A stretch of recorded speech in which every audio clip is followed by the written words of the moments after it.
La primera parte es lo que estamos viendo, juzgar. La segunda parte es la tolerancia. Y la tercera parte es el legalismo. Entonces, ustedes van a estudiar y a desarrollar la próxima clase, la tolerancia. Y yo el otro domingo complemento. Entonces, el próximo domingo vamos a estar con preguntas, con participaciones, viendo de la pregunta 4 a la pregunta 8. Ustedes la van a hacer. Ustedes van a participar, ustedes van a preguntar. Ustedes son los que van a hacer esa lección el próximo domingo. Y al otro domingo yo complemento eso. El otro domingo ustedes van a hacer la primera clase del legalismo. Y al otro domingo termino yo. ¿Les parece? Para que participemos y podamos terminar. Hoy vamos a terminar con la primera parte de no juzgar. Y hoy terminamos con la parte de las palabras que son tan importantes en este tema. Acuérdense que hay 3 palabras claves en este asunto: juzgar, exhortar y amonestar. Vimos entonces que juzgar es criticar, que exhortar es en un acto de misericordia traer al lado de uno una persona que esté fallando, y exhortar es colocar en la mente de las personas la verdad de la palabra de Dios, amonestar, perdón. Entonces, ¿quiénes pueden amonestar en la iglesia a la luz de las Escrituras? Vimos que en primer lugar los líderes cristianos, los hombres que Dios ha establecido en la iglesia para colocar orden, para colocar autoridad.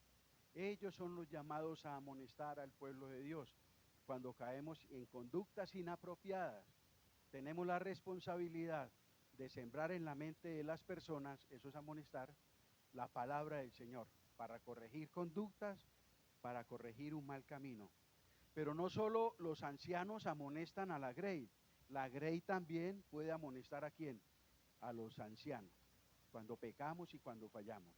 Eso no es solo de aquí para allá, también es de allá para acá, de allá para acá, porque tanto el pueblo como los que están al frente, también nos equivocamos, todos somos pecadores, y en cualquier momento podemos incurrir en situaciones que si es necesario corregir, hay que hacerlo. Vamos a ver en segundo lugar también quiénes pueden amonestar. La Biblia dice que todos los creyentes, no solo los líderes cristianos, sino también todos los creyentes tienen de parte de Dios esa potestad para amonestar. Pero ojo, los creyentes que cumplan con los siguientes requisitos. Romanos 15:14 dice: pero estoy seguro de vosotros, hermanos míos, de que vosotros mismos estáis llenos de bondad, llenos de todo conocimiento. Teniendo en cuenta eso, ustedes pueden ¿qué? Amonestarse los unos a los otros. Si usted es un creyente que está lleno de bondad, que está lleno del conocimiento práctico de la palabra de Dios, usted tiene el respaldo y el apoyo de parte del Señor para amonestar a un hermano que esté andando incorrectamente, para sembrar con autoridad y con ejemplo en él la palabra del Señor. No lo digo yo, lo estamos aprendiendo de las Escrituras. ¿Cuál es el requisito que Dios demanda para poder amonestar? Amonestarnos unos a otros. Bueno, ¿cómo lo hacían los fariseos? Ellos amonestaban también, porque eran expertos en citarle la ley de Moisés a todo mundo. Les encantaba a todo mundo aplicarles la ley de Moisés. Y ellos tenían autoridad, y ellos tenían ejemplo. No lo tenían. Jesús mismo los destapa y les dice: ustedes son hipócritas. Ustedes no tienen autoridad para amonestar, para exhortar. De hecho, no lo hacen, lo que hacen es criticar y juzgar. Entonces, mis amados hermanos, si usted está lleno de la bondad de Dios, si usted está lleno del conocimiento práctico de la palabra, porque la palabra conocimiento ahí no significa solo memorizar versículos bíblicos o pararse en un lugar como estos y presentar una buena exposición de la palabra. No, el conocimiento va mucho más allá de todo eso. El conocimiento es todo eso que tú sabes de la Biblia, vivirlo, ponerlo en práctica. Es un conocimiento práctico, no es un conocimiento inútil, improductivo. Hay muchas personas que tienen la cabeza llena de Biblia, pero en su corazón eso no ha producido ningún efecto. No hacemos nada con eso. Eso era precisamente lo que tenían los fariseos. Tenían toda la ley de Moisés en la mente, pero no la vivían, pero no se la aplicaban a ellos. Entonces, esas dos virtudes son necesarias para ayudar a la iglesia a edificarse mutuamente. La bondad y cuál? Y el conocimiento. Y mire la palabra que hay que antecede a las dos. Llenos, llenos de bondad, completos, plenos de bondad, completos, plenos de, de, del conocimiento práctico de la palabra de Dios en su vida. De tal manera que tú le puedas hablar con autoridad, de tal manera que tú le puedas hablar con ejemplo a un hermano que quieras corregir.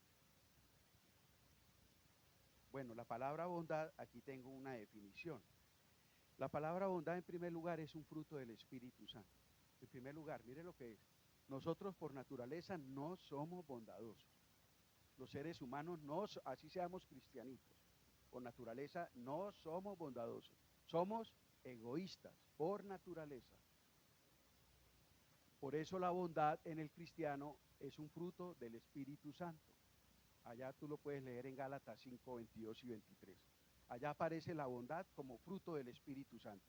Y en ese contexto la palabra bondad significa generosidad del corazón, que conduce a una ayuda incondicional a otros. Es la generosidad del corazón, la compasión del corazón, que me mueve a ayudar a otros que estén pasando por problemas o dificultades. Eso es ser una persona bondadosa. Eso es ser una persona bondadosa. La persona que es bondadosa no se para a detallar el color de la raza, la religión que profesa, la condición social donde vive, la doctrina en la que cree y mucho menos la condición espiritual en que está. No. La persona que es bondadosa y ve a alguien en necesidad, él previamente no se pone a averiguar nada de eso. Tenemos el gran ejemplo del buen samaritano. Si era por los prejuicios de todos nosotros los hombres, ese hombre no tenía por qué haberse bajado de su caballo y haberse ido a socorrer a una persona que era doctrinalmente muy distinta a él, que era un extranjero, que era entre comillas un enemigo. Pero pudo más la bondad en su corazón. Él no se puso a pensar, no, es que yo soy samaritano y él es judío. Es que yo adoro en Samaria y él adora en Jerusalén. No, él no se puso con nada de esos prejuicios.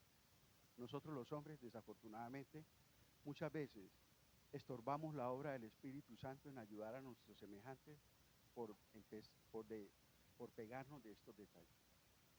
Cuando tú realmente, mire por ejemplo un médico en urgencia, a él no le importa si le traen al presidente de Fabricato o si es un habitante de calle el que llega ahí.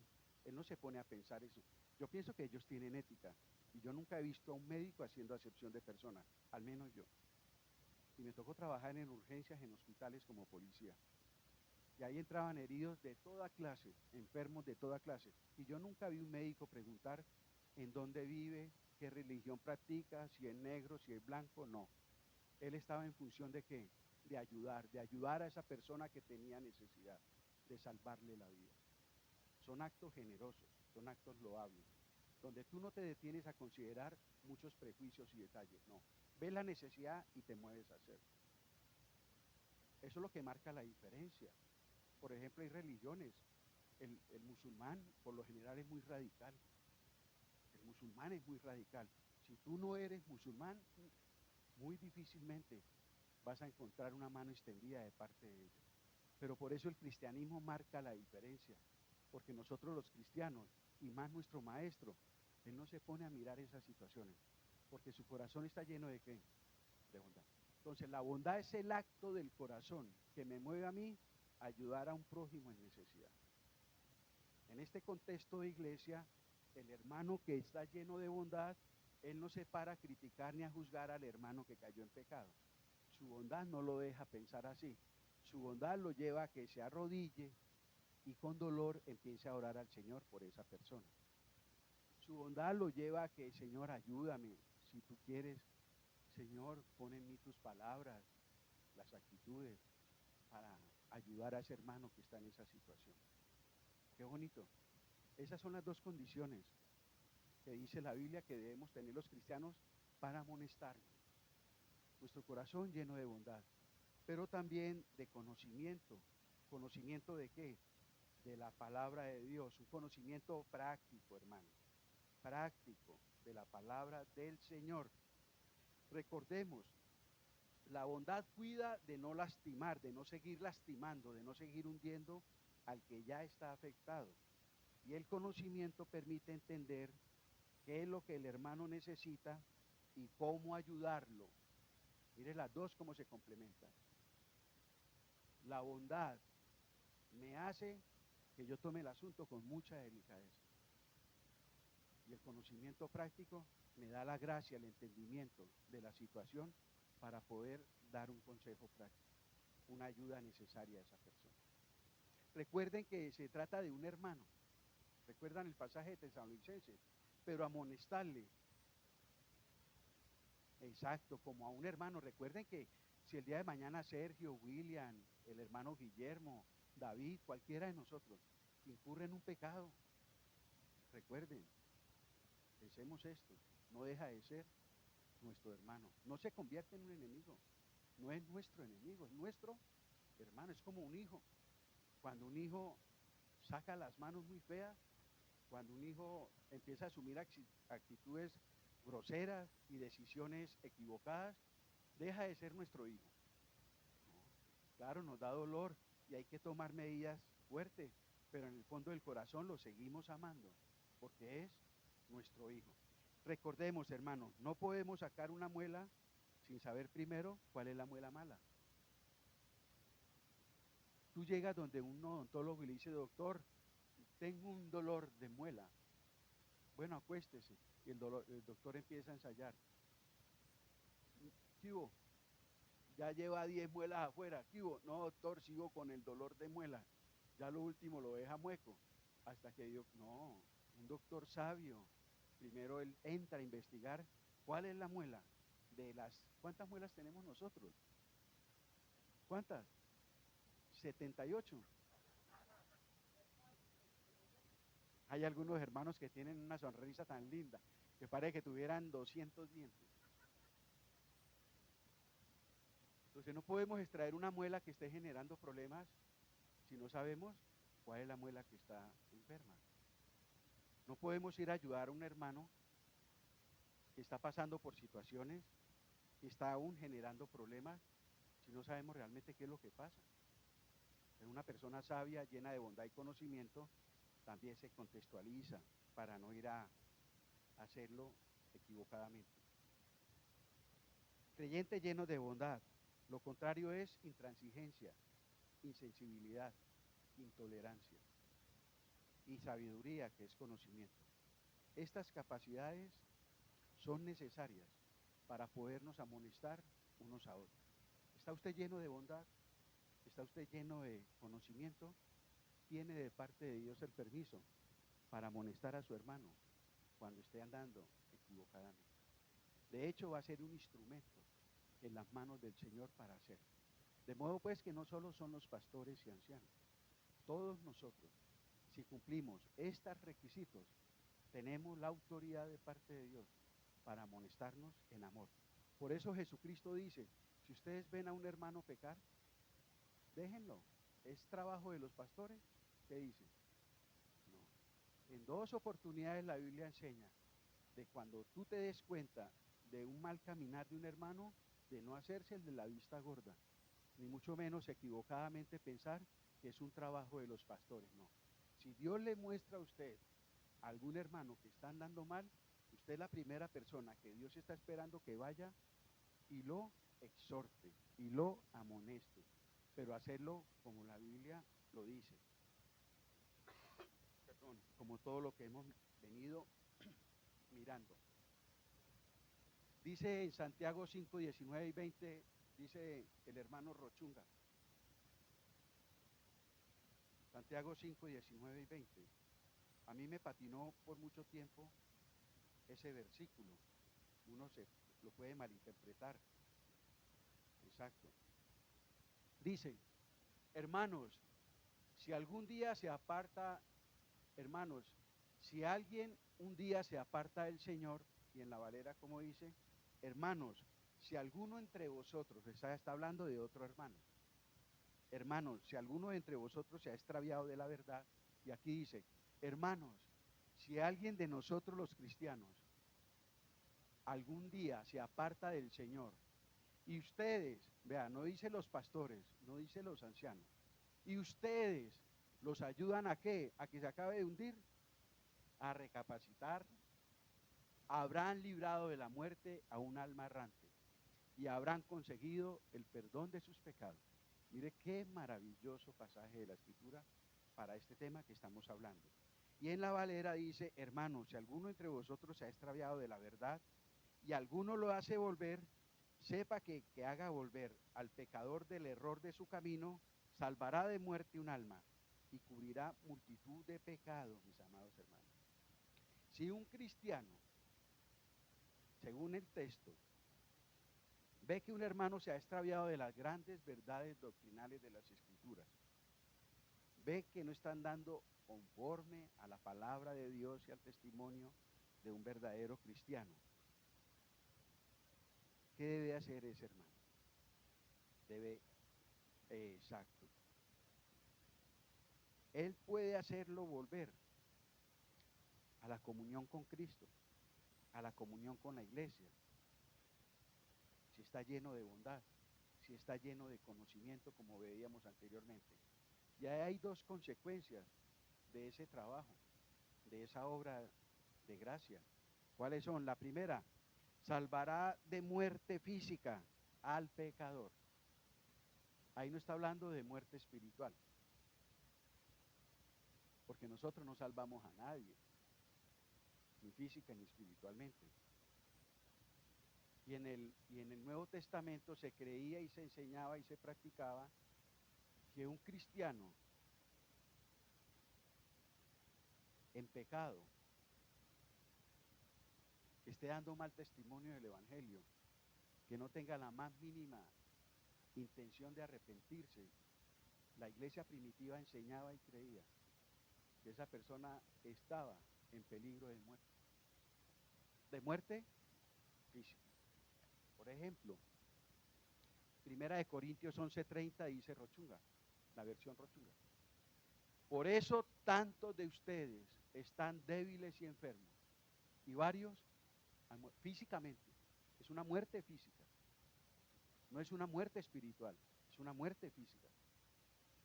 Porque muchas veces la muerte física también hace parte del portafolio que Dios tiene para disciplinar a su pueblo. La enfermedad, la muerte física. Hermanitos, no interpretemos las cosas mal. Cuando la Biblia dice que Dios disciplina a sus hijos como lo hace un papá terrenal con sus hijos, no pensemos que es lo mismo. La disciplina de Dios. Alguno de ustedes estaría tan osado en disciplinar a su hijo que lo quiera matar. Ninguno de nosotros lo haría.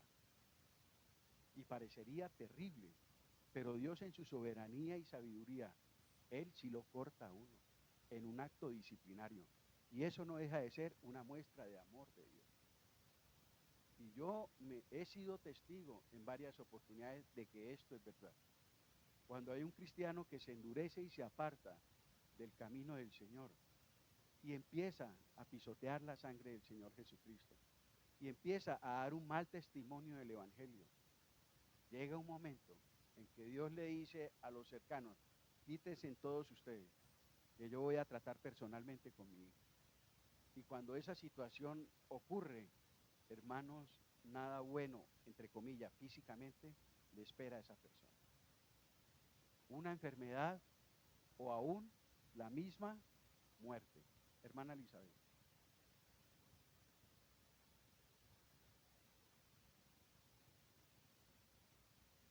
Sí, estamos hablando de todo esto.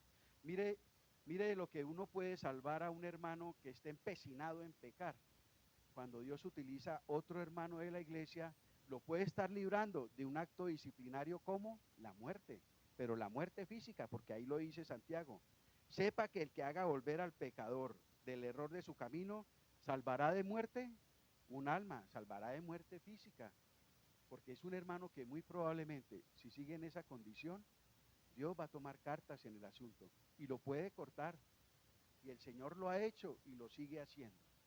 En Corintios, el mismo Pablo es el que coloca el ejemplo. Muchos estaban tomando la cena indignamente. Hay algunos hermanos que pecan en la iglesia, se empecinan en pecar y se van de la iglesia. Pero hay otros que son más osados, creen a Dios estúpido, creen a Dios pendejo, que viviendo una doble vida de pecado y de maldad en el mundo, llegan aquí el domingo a cenar, burlándose de Dios. No de la iglesia, burlándose de Dios mismo. Este es el ejemplo que está colocando Pablo. Dice, y por eso, por tomar la cena indignamente, por pensar que Dios es estúpido, por pensar que Dios no sabe nada, por tratar de burlarse de él, dice la Biblia, muchos de ustedes están débiles y enfermos, y varios han muerto. Entonces, algunas oportunidades, la enfermedad física y aún la muerte física, es el resultado del pecado no confesado ni arrepentido en la vida del creyente. No todas las enfermedades son consecuencia del pecado. Ojo. Entonces un hermano se enfermó y ahí mismo, ¿en qué pecado andará? No, mucho cuidado, no podemos juzgar de esa manera. Pero hay que explorar las posibilidades. Una causa posible puede ser esa, ¿cierto? Una doble vida. Y a Dios nadie se puede burlar. La iglesia primitiva lo enseñaba, mis amados hermanos. Bueno, y la otra de exhortar está allá en Ezequiel, en el atalaya, de amonestarnos, para que no peque, y si no pecare, de cierto vivirá, porque fue amonestado y tú habrás librado un alma. Entonces, no solo los líderes cristianos pueden amonestar, también toda la iglesia tiene el permiso de Dios para amonestarnos unos a otros, siempre y cuando estemos llenos de bondad y del conocimiento práctico de la palabra del Señor. Y no podemos ser indiferentes porque mire lo que dice la Biblia. Ver a un hermano en esa condición y movernos en misericordia, lo podemos estar librando del juicio de Dios sobre su vida, que puede ser la muerte física o inclusive una enfermedad grave.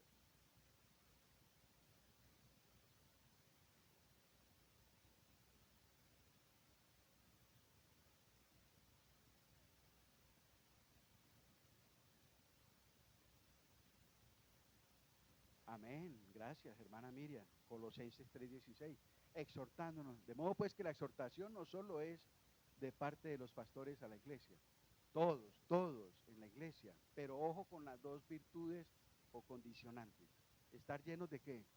De bondad, porque ambas se complementan. No lo hagas si te faltan las dos o si te falta una de las dos. Exacto.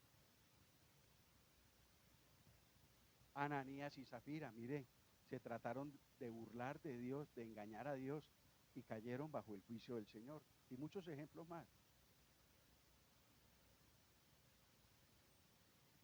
¿Quiénes más pueden exhortar? Los papás.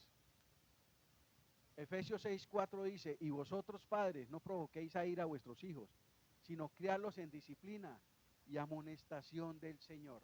Ahí está otra vez la palabra amonestación, poner en la mente de nuestros hijos, corregir sus conductas a la luz de la escritura. Pero ojo, es en el Señor.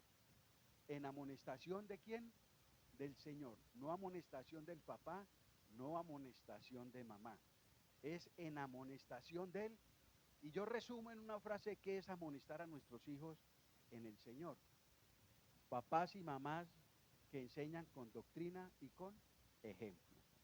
Cuando tú enseñas con la palabra de Dios y tus hijos son testigos que tú la vives, tú estás amonestando a tus hijos en el Señor o de parte del Señor. Porque ellos pueden identificar. Y las actitudes y la forma de hacerlo, todo se va a ver reflejado en esa amonestación a nuestros hijos. Muchas veces nosotros mismos nos encargamos de dañar a nuestros hijos, de que nuestros hijos aborrezcan el Evangelio, de que nuestros hijos le cojan pereza al Evangelio, porque en vez de pastorear su corazón, queremos es controlarlo, queremos es manipularlo, y la Biblia no nos enseña eso. Como Dios pastorea nuestro corazón, nosotros tenemos también que aprender, es a pastorear el corazón de nuestros hijos. no es a controlar a nuestros hijos, no es a manipular a nuestros hijos, porque pronto se llevará una gran decepción, porque eso lo podemos hacer mientras están pequeños. Pero espera, cumplan 15, 16, 17, a ver si los vas a seguir controlando y dominando como cuando estaban pequeños. Y si los has criado en un sistema legalista, donde ellos se sienten como en una jaula, la primera salidita que tengan en el exterior, ellos dicen, esto es lo que yo necesito. Nunca lo había sentido, esta es la libertad a la que ellos no me querían dejar. Y coge las alitas y se va volandito. Sale rapidito, escapa de la jaula en que fue criado. Porque pensamos que nosotros toda la vida vamos a controlar y a manipular a nuestros hijos. Por eso un padre bíblico, por eso una madre bíblica no trabaja de esta manera con los hijos. Él trabaja como el Señor trabaja con nosotros. Dios no nos manipula, Dios no nos controla. Dios lo que hace es pastorear. Él pastorea nuestro corazón. Y todo lo que eso significa es cuidar, es apacentar, es dar ejemplo, es amar, en fin, todo eso y mucho más. Cuando tú pastoreas el corazón de tu hijo, tú no estás en la idea de controlarlo o manipularlo, sino de pastorearlo. Entonces, ¿qué es amonestar a nuestros hijos en el Señor? Es enseñarle al Señor, a los hijos, a caminar con el Señor con doctrina y con ejemplo. Que ellos puedan ver que lo que tú le enseñas es verdad, dice Deuteronomio 6. Y amarás al Señor tu Dios con todo tu corazón, tu alma y tus fuerzas. Verso 6. Y estas palabras que yo te mando hoy estarán primero en ¿dónde? En el corazón del papá. Y después de que estén en el corazón del papá, ya él tiene la autoridad y el ejemplo para transmitirla a sus hijos. Verso 7. Y entonces la repetirás a tus hijos. La Biblia no dice, omitamos el versículo 6 y leamos la Biblia. Y amarás al Señor tu Dios con todo tu corazón, alma y con todas tus fuerzas, y las repetirás a tus hijos. La Biblia no dice eso. En medio de esos dos versículos está el más poderoso. Pero primero póngala en su corazón, para que pueda pastorear el corazón de su hijo. Déjese pastorear por mí y por mi palabra, para que usted tenga la autoridad, para que usted tenga el ejemplo de poder pastorear y sembrar la palabra del Señor en el corazón de sus hijos. Entonces, muchos padres nos equivocamos tremendamente con la vida espiritual de nuestros hijos cuando no entendemos estas grandes verdades de la palabra de Dios. Y obligamos a nuestros hijos y les colocamos aún como castigo venir a la iglesia. Estamos viendo que ellos ven venir a la iglesia como un castigo y lo seguimos haciendo. Y pensamos que les estamos haciendo un bien. Y lo que estamos haciendo es que ellos cada día se endurezcan más y más.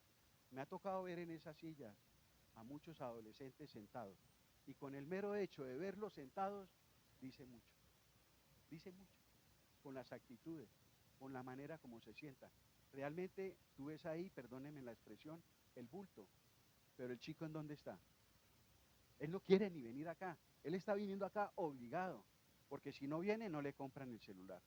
Porque si no viene, no le dan la boleta para ir a fútbol. Porque si no viene, no le compran la ropa de moda. Porque si no vienen, en fin, él viene es por interés.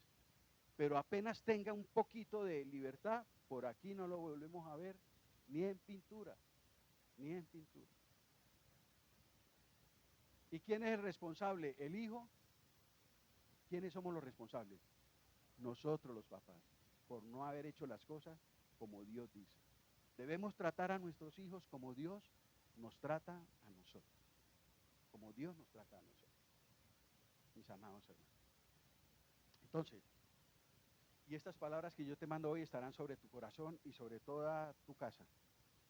Para concluir, entonces, ¿qué podríamos definir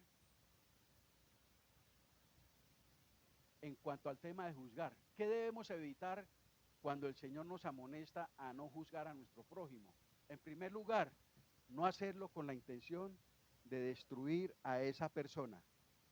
Criticar con el propósito de desprestigiar, de hacerlo como el responsable de todos los problemas a esa persona, de que es una persona mala, es la manera más sencilla de exteriorizar la envidia y el odio que hay en mi corazón por esa persona. la envidia y el odio que hay en mi corazón por esa persona. Es solamente criticando. Es presentándola siempre a los demás como que no tiene absolutamente nada de bueno ni de confiable. Mucho cuidado. Ese hermano, esa hermana, mucho cuidadito. Yo le aconsejo, ¿y qué es lo que está exteriorizando? Una envidia, un resentimiento, un odio que él tiene hacia esa persona. Y lo hace como, entre comillas, juzgándolo, criticándolo de esta manera. Esa persona no tiene nada de bueno. Y esto es un principio satánico. Un hermano que se preste para eso está siendo usado por el diablo. Porque la Biblia dice que cuando el diablo entra en la presencia del Señor, según Job, ¿qué hace el diablo allá? Va a hablar bien de nosotros. Va a decirle al Señor, Señor, esa iglesia que usted tiene tan hermosa, el poder suyo, esos hermanos tan nobles, tan obedientes. El diablo va a decir eso. Vean, ni aún de Job, que era un hombre íntegro, fue a hablar bien. Ese es un principio satánico. El desprestigiar, criticar con el ánimo de dañar a otra persona. El diablo solo existe para juzgar a la iglesia, acusar a la iglesia, pero acusarla incorrectamente. Amén. ¿Se dan cuenta? Es un principio satánico. Ahora, entonces muchas veces uno se da cuenta y hasta todos nosotros hemos caído en esto y hemos sido conscientes, pero realmente, ¿por qué cuando se nombra a esa persona, por qué siempre lo que sale de mi boca son críticas? Es lo malo que esa persona hizo. ¿Por qué? Porque así no lo quiere aceptar uno, todavía hay rencor en el corazón de uno. Todavía hay rencor. No ha sido un perdón completo. No ha sido. Cuando hemos tenido problemas, diferencias, cuando hemos sido ofendidos y por, ¿cómo se llama eso? Por cortesía digo que lo perdono, pero con el pasar del tiempo se hace mención de esa persona, el primero que habla soy yo, pero no precisamente para hablar bien de esa persona, siempre para colocar sobre la mesa lo malo y lo feo de esa persona. Hombre, y uno se evalúa, uno dice, pero yo, ¿por qué dije eso? ¿Por qué? Porque todavía hay resentimiento, todavía hay odio, todavía hay cosas feas en mi corazón por esa persona, que se exteriorizan de esa forma. Entonces, cuando él dice, no juzguéis, está diciendo, mucho cuidado con la intención con que estás juzgando a alguien en la iglesia o en cualquier lugar. Segundo, no hacerlo desconociendo las razones verdaderas, ignorando la raíz y el contexto de los problemas, también sumamente delicado. No condenar a una persona solo por las apariencias o por rumores. No, por favor, eso no viene de parte de Dios, eso daña a la iglesia, debilita a la iglesia. Se trata de la dignidad de una persona, se trata del testimonio de un hermano, se trata de la afectación a toda una familia. Un rumor puede causarle mucho daño a todo un núcleo familiar. Un rumor puede causarle mucho daño a toda una iglesia, hermano. Y por eso es que hay hoy en día muchas iglesias en el Evangelio, porque muchas de esas divisiones han surgido por estas situaciones, por chismes, por murmuraciones, por orgullo, por falta de perdón, y a lo último las iglesias terminan dividiéndose y separándose. Entonces, lo que dice el Señor Jesucristo en Isaías 11:3, en Nueva Traducción Viviente. Mire que Él nos da el ejemplo. Isaías 11:3, Nueva Traducción Viviente. El Señor se deleitará, Él se deleitará, está hablando del Mesías. Él viene hablando del Mesías. Es un pasaje mesiánico, Isaías 11, específicamente del reino del Mesías. Él se deleitará, el Mesías, en obedecer al Señor. ¿Quién es el Mesías? Bueno, usted viene hablando de Jesús. Mire lo que dice, no juzgará por las apariencias, ni tomará decisiones basadas en qué. ¿Por qué no aprendemos eso del Señor, hermano? El Señor nos está amonestando hoy, está colocando en nuestra mente su palabra. Es un tema que le hace mucho daño a la iglesia. Es un tema donde nos hace vernos como enemigos unos a otros. Pero si seguimos el ejemplo de Jesús, no vamos a caer en la trampa del diablo, de juzgar según las apariencias. ni de tampoco de condenar a alguien por rumores, porque me dijeron. ¿Cómo te parece? Eso que se dice en los corrillos de las iglesias, no solo aquí pasa, en todas las iglesias donde yo he estado pasa, en todas las iglesias. Tú ves corrillos y yo no juzgo eso porque somos relacionables y nos sentamos a conversar, pero qué bueno que todas esas charlas sea para edificación y no sea para murmurar unos de otros, para juzgarnos unos a otros. ¿Oíste? ¿Cómo te parece? Fulana, fulano, ¿cómo te parece que aquel, que aquella? Hombre, el daño tan grande que nos estamos haciendo nosotros en primer lugar, el que está prestando el oído en segundo lugar y a la iglesia en general en tercer lugar.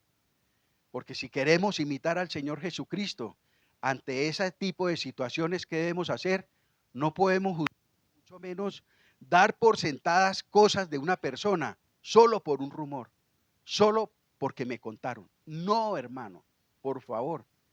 Y todos hemos caído en ese pecado en los dos sentidos. Yo me he prestado para en un acto de irresponsabilidad poner en el corazón de otro algo de un hermano. Eso no es así, eso no es correcto y nos debemos arrepentir de eso porque todos los hemos hecho. Pero también yo me he prestado para prestar mis oídos y escuchar algo malo de otra persona y dejar eso así en el aire. Y peor aún, quedarme con eso en mi corazón de esa otra persona, en base a un rumor. Ya lo que él me dijo de esa persona, yo ya lo doy por sentado. Ya esa persona, ve, yo por dentro, ve, yo no sabía que era así. Y ya de ahí en adelante para mí esa persona es así. Y eso lo hicieron conmigo en estas iglesias donde salí. Pacho y los hermanos aquí son testigos. Cómo estos hombres se ensañaron con nosotros la iglesia, porque el pastor de esta iglesia era un hombre que no les caía bien. Hombres con los que yo nunca me relacioné. Pocas veces nos veíamos, ni siquiera teníamos contactos telefónicos. Y me juzgaron como si vivieran conmigo todos los días. Ellos tomaron ese juicio en base a qué? A que otro les dijo. Pero no porque ellos se tomaron la tarea de verificar. No, otro les dijo cosas de mí y ellos la dieron por sentada. Y en base a esos rumores tomaron decisiones. Dividieron una iglesia, dividieron un pueblo, sembraron discordia entre hermanos. La Biblia dice que Dios aborrece al que sembra discordia entre hermanos. Porque eso pasa, es todo esto, y Dios lo aborrece. Sin relacionarme con ellos, sin conocerme, sin hablar con ellos. Yo era esto, que yo decía esto, que yo hacía esto, pero ¿quién les contó a ustedes? Porque ustedes no están hablando por convicción propia, por justo juicio. Ustedes están hablando porque les contaron. Y así hacemos daño a la iglesia.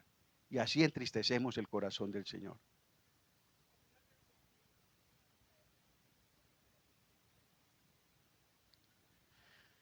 Sí,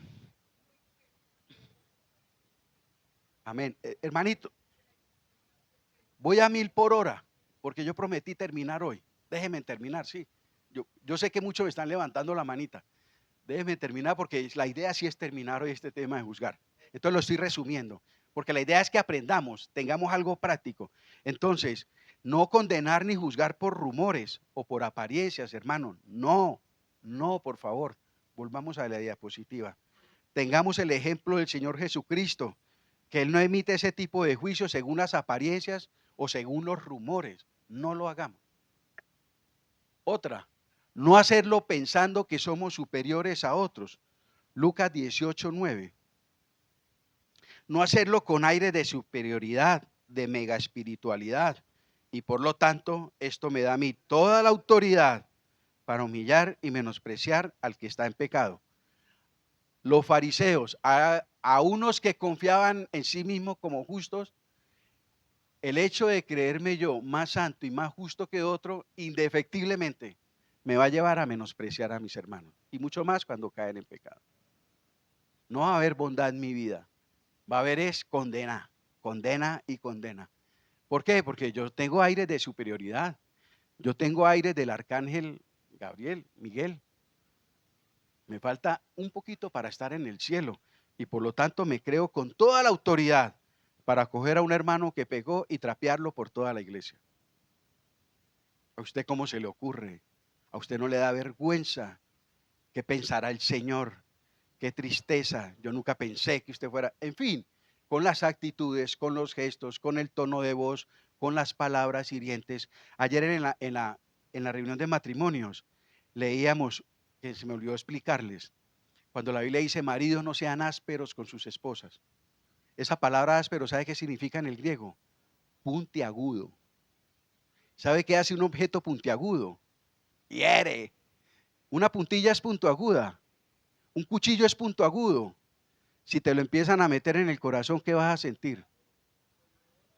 Tratar ásperamente, tratar sin consideración a nuestras esposas. No saben el daño que les estamos haciendo a ellas. Ellas lo sienten. Ellas sienten el menosprecio, los insultos, los gritos, la humillación. Ellas lo sienten. Por eso la Biblia dice: maridos, no sean hirientes con sus esposas.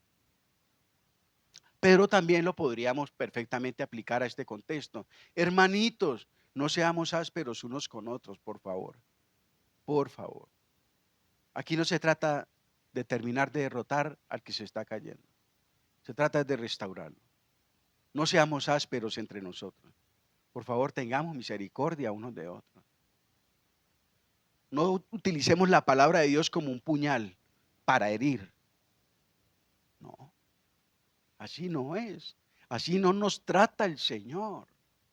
Por favor, no nos trata el Señor así. La palabra de Dios es necesaria porque hace parte de esa restauración, pero no es una herramienta para acabar de rematar.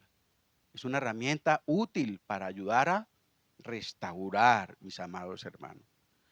No hacerlo con aire de superioridad, pensando que tú eres mucho mejor que él o ella que está en esa condición. No lo hizo ni el propio Señor Jesucristo con la adúltera. El único que podía tirarle una piedra a esa mujer, ¿quién era? Él realmente no tenía pecado, porque él mismo lo dijo: el que esté libre de pecado, lance la primera piedra. Y el único de todas esas personas que lo podía hacer era él. Y él lo hizo, y él no lo hizo. Qué bueno que podamos imitar al Señor Jesucristo en sus palabras, en su conducta, en su manera de proceder. Mirémoslo detalladamente en las Escrituras. Mirémoslo cómo obraba, mirémoslo cómo hablaba. Y digamos: Señor, ayúdame cada día a ser más como tú. Recuerde que dice la Biblia: no juzguéis, porque con la misma medida con que juzguéis serás. Recuerde que un día nosotros nos tomamos y nos abrogamos la autoridad de colocar a alguien en una balanza. Súbase que lo voy a pesar. Y no se le olvide que con esa misma medida algún día le van a decir: ahora le toca a usted, súbase. Y lo vamos a tratar de la misma manera con que usted lo hacía. Súbase que lo voy a pesar. Y lo voy a pesar de la misma manera. Súbase rápido y le pega un empujón. Ay, pero ¿por qué me empuja? Porque así tú lo hacías. No le dice, como me dice a mí el doctor cuando me pesa: don Antonio, por favor, párese bien derechito, junte los pies. No, no lo dice con esa amabilidad. Estire la cabeza. ¿Pero por qué me pega? Porque así tú lo hacías cuando pesabas a otro. Con la misma medida que pesas, con la misma medida que mides, así serás medido. Entonces, si nosotros corregimos el pecado en la iglesia sin misericordia, así algún día nos van a aplicar la misma medida a nosotros. Mucho cuidado, mis amados hermanos. Y aquí lo dice el que sigue.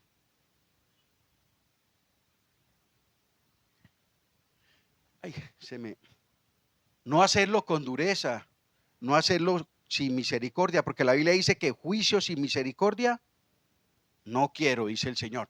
Hermano, entonces no podemos nombrar la palabra de Dios en un proceso disciplinario o restaurativo. Yo no estoy diciendo eso. Yo no estoy diciendo eso. Entonces la ley del Señor no se puede nombrar.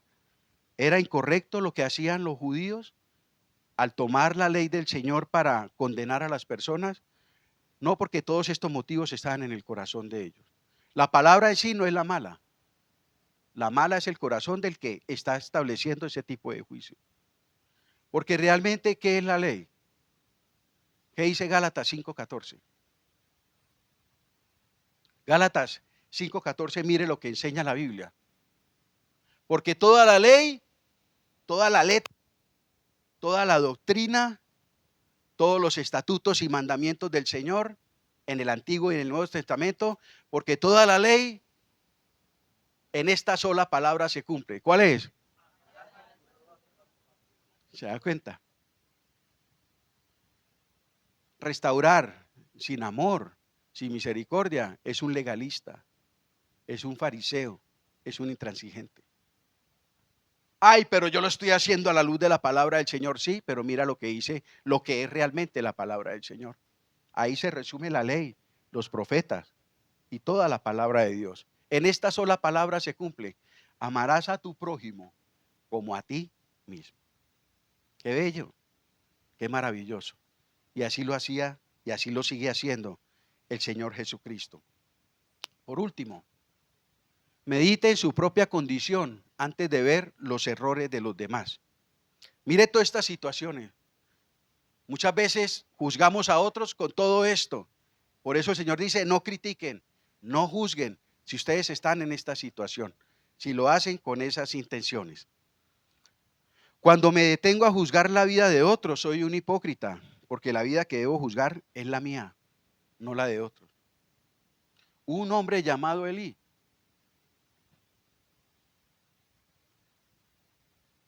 Mire lo que dice en esta traducción el caso de Elí, para colocar ese ejemplo.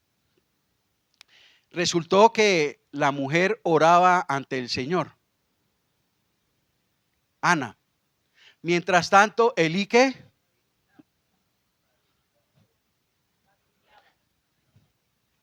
Hermano, ¿qué es eso? ¿Yo por qué tengo que vigilar y estar pensando en la vida de los demás?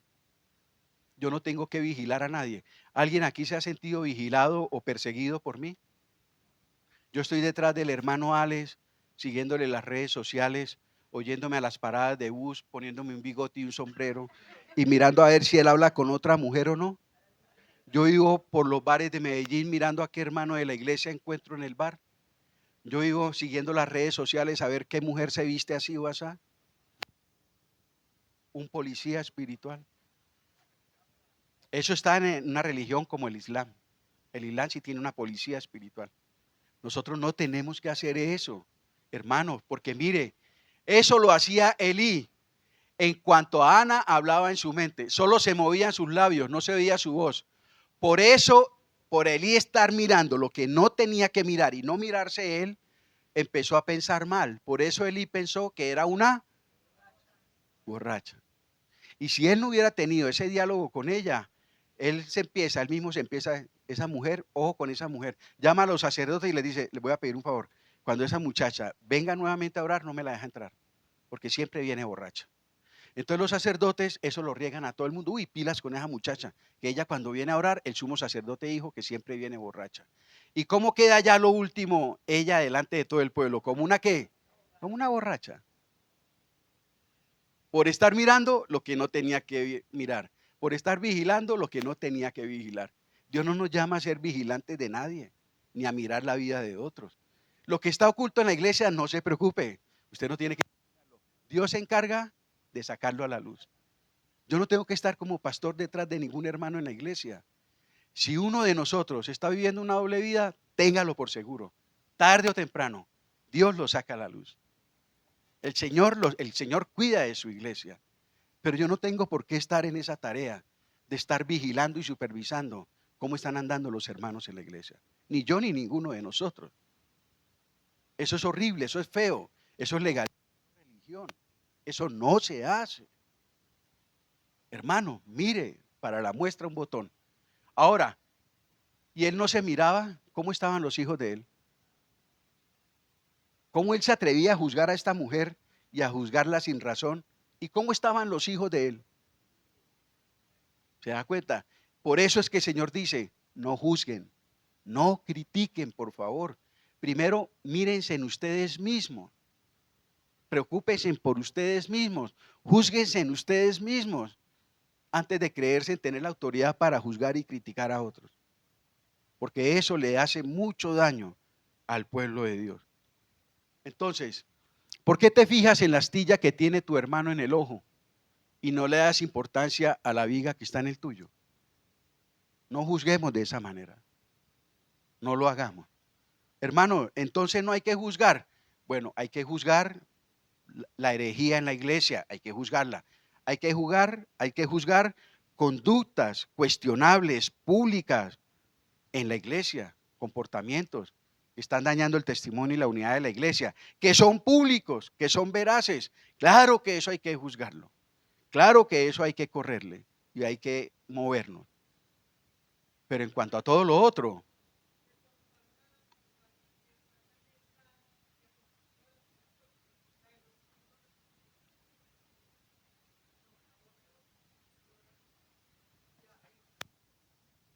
mis amados hermanos, entonces, eh, sí, voy a pasar a lo que hay que juzgar. Entonces, no podemos juzgar de esta manera. Nos estamos haciendo daño nosotros y les estamos haciendo daño al pueblo de Dios. Y algún día, como pesas, como mides, algún día pesarás y me dirás así. Conocí en estas iglesias de donde salimos a una persona, un líder cristiano de estas iglesias, experto en esto, experto en redes sociales. Conocía el acostar y el levantar de todo mundo, no solo en la iglesia donde él se congrega, a nivel que nacional. ¡Ja! El justo, el super espiritual, el que condena, el que dice quién es salvo y quién está perdido. Terrible. Tenía los hijos chiquitos. Pasó el tiempo. Y una hija de él creció. Hermanos, no digo más nada. Un testimonio terrible a nivel nacional. ¿Cómo está él en estos momentos? Calladito. En un juicio que me hicieron a mí los ancianos de estas iglesias, él estaba ahí. Imagínense, cuando usted ve que viene una mula de 40 toneladas directo a usted, y usted no tiene más que hacer así.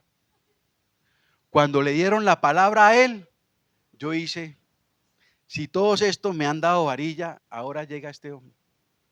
Oiga, y fue el más yo le dije a mi esposa, mija, a mí me extrañó esa persona, la manera como habló. No, ya el Señor lo viene tratando. Ya el Señor lo viene tratando. Ya esos aires de antes, no, porque ya Él lo está viviendo con una hijita. Terrible. Mucho cuidado. Como pesa serás pesado. Tenemos que caminar muy cautamente con esta situación.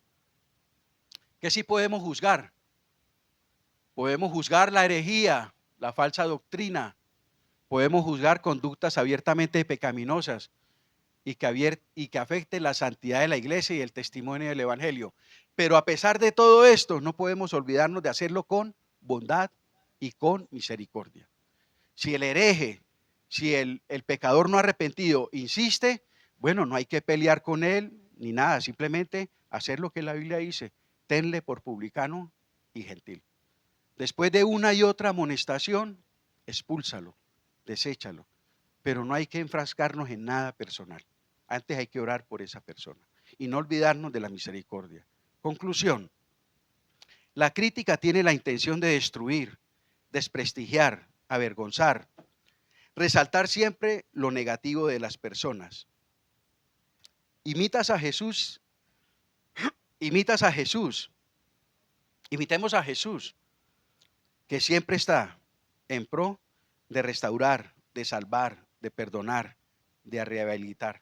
Ejemplos tenemos: Zaqueo, la samaritana, la adúltera, tú, yo. ¿Cuántas veces nosotros le hemos fallado al Señor? Y podemos acercarnos al trono de la gracia. ¿Y qué hallaremos en el trono de la gracia? ¿Condenación? ¿Qué dice la Biblia? Oportuno socorro. Ese es nuestro Jesús. Ese es nuestro Señor. Hayas hecho la falta que hayas hecho. Él dice, vengan, pónganse en la cuenta. Si sus pecados fueren rojos, yo los haré como blanca lana. Pero Señor, he caído tan bajo. No, ven, que mi trono es un trono de misericordia. donde vas a hallar socorro. Ese es Jesús. ¿Por qué no imitarlo a Él? Y por último, la iglesia, hermanos, somos una familia. Somos la familia del Señor. En lugar de autodestruirnos, apoyémonos. En lugar de criticarnos, ayudémonos. En lugar de desanimarnos, perdonémonos.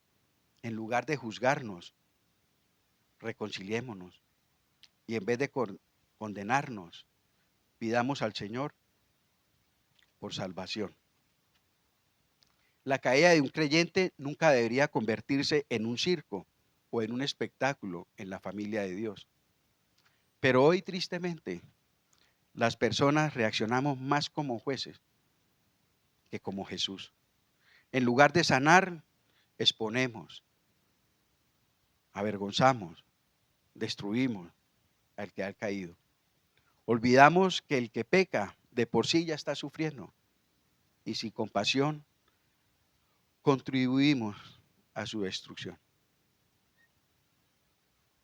No juzguéis, dice el Señor. Amén. Gracias, Señor, por su palabra.